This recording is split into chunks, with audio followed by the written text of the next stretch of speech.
అండి అందరూ ఎలా ఉన్నారు? బాగున్నారా? అయిపోయినాయి టిఫిన్లు. నేనైతే జొన్నపిండి అట్టేస్తున్నా అండి. అదే జొన్నపిండి గోధుమ పిండి కలిపి అట్టేస్తున్నా. ఆల్రెడీ వేస్తుంటే తింటున్నారు మా వాళ్ళు. ఇగో చూడండి, మనం చూడగానే బొబ్బట్లాగా అనిపిస్తున్నాయి కదా, చక్కగా భలేగా ఆలుతున్నాయి, బాగున్నాయి. కానీ వేడి వేడిగా తింటేనే టేస్ట్ బాగుంటుందండి. చల్లగా అయిపోయినాక మాత్రం తినలేము. తిన్న అంత టేస్ట్ అనిపించావు. అలా వేస్తుంటే మా వాళ్ళు తింటూ ఉన్నారు. లేట్ అయిపోయింది కానీ సిమ్లో పెట్టుకొని కాల్చుకోవాలండి, హైలో పెట్టుకోకుండా. ఇది మొత్తం పొద్దున్నే ఒక గంట ముందు కలిపి పెట్టేసుకున్న జొన్నపిండి ఇది. దీంట్లో ఉల్లిపాయలు కూడా వేసుకుంటే బాగుంటుంది. ఇంకా ఉల్లిపాయలు ఏమి వేయలేదులేండి. ఇప్పుడు ఒకవైపు కూరగాయలు తీసుకొచ్చాడు మా వారు. కూరగాయలు సర్దుకుంటూ ఇక అట్ట వేసుకుంటే వాళ్ళు తింటున్నారు.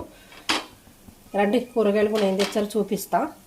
ఇదిగోండి కూరగాయలు ఎన్ని సర్దుకోవాలి. ఇప్పుడు కొన్ని తెప్పించామండి. ఇంకా రేట్లు ఎక్కువ ఉన్నాయి, మళ్ళీ అందులో మళ్ళీ తెచ్చుకోవచ్చు కదా అని చెప్పేసి కొన్ని తెప్పించాను.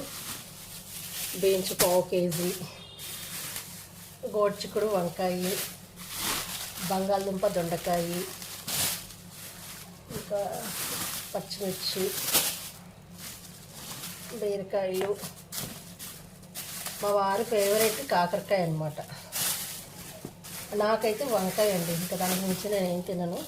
ఎక్కువ ఇష్టంగా వంకాయ, చిక్కుడుకాయ, క్యారెట్. ఉల్లిపాయలు తెచ్చినట్టున్నారు. ఉల్లిపాయలు 5 కేజీలు తెచ్చినట్టున్నారు. ఇందులో ఆకుకూరలు ఉన్నట్టున్నాయి.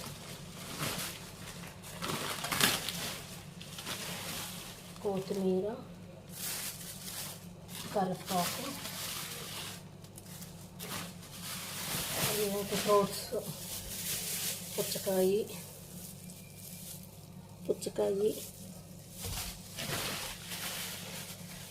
ఫ్రూట్స్లో బాగా ఇష్టమైంది ఏంటంటే మా వారికి పప్పాయి అండి.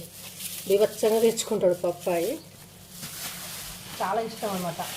యాపిల్స్ ఇష్టం ఉండదు, కానీ ఎందుకు తెచ్చుకుంటే అర్థం కావట్లేదు. జామకాయ కూడా తినడు అసలు. మళ్ళీ జామకాయ చూడండి, 2 రోజులకు మగ్గిపోతే దాన్ని మళ్ళీ తీసేసి ఎవరికైనా వేయడమో పడేయడమో వేయడం. బత్తాయిలు కూడా తినరు, మళ్ళీ బత్తాయిలు తెచ్చారు.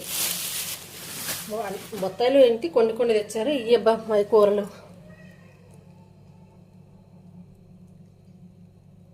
ఎన్ని సర్దుకోవాలి ఇప్పుడు. ఎన్ని సర్దేసుకొని ఒకవైపు టిఫిన్ అయిపోయింది కదా, వాళ్ళు తినేసి వెళ్ళిపోయారు. నేను ఎన్ని కూరలన్నీ సర్దేసుకొని ఫ్రిడ్జ్లో పెట్టేసుకుందాము. ప్లీజ్ అబ్బా నచ్చితే లైక్ చేయండి, షేర్ చేయండి. సండే కదా ఈరోజు ఏంటి స్పెషల్? మేమైతే ఏం తెచ్చుకోలేదు.